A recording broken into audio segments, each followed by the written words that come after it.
നവീകരണ പ്രവൃത്തി അനന്തമായി നീണ്ടുപോയത് കാരണം 1.5 വർഷത്തിലേറെയായി അടച്ചിട്ട മാവൂർ റോഡ് ശ്മശാനം തുറക്കാനൊരുങ്ങുന്നു. ശ്മശാനം എങ്ങനെ പ്രവർത്തിക്കണമെന്നത് സംബന്ധിച്ച ബൈലോ കോർപ്പറേഷൻ കൗൺസിൽ അംഗീകരിച്ചു. ഈ മാസം തന്നെ തുറക്കാനാകുമെന്നാണ് പ്രതീക്ഷയെന്നും അധികൃതർ അറിയിച്ചു.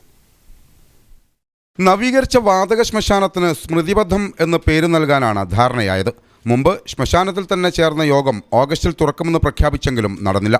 കഴിഞ്ഞ കൗൺസിൽ കാലത്ത് പ്രദീപ് കുമാർ MLAയുടെ ഫണ്ട് ഉപയോഗിച്ചാണ് കരാറെടുത്ത ഊരാളുങ്കൽ സൊസൈറ്റി പണി ആരംഭിച്ചത്.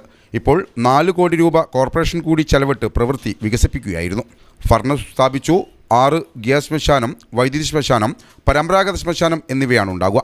15 കൊല്ലത്തിലേറെ കഴിഞ്ഞ വൈദ്യുതി ശ്മശാനത്തിന് പകരം പുതിയത് സ്ഥാപിക്കുന്ന പ്രവൃത്തിയും പുരോഗമിക്കുന്നു.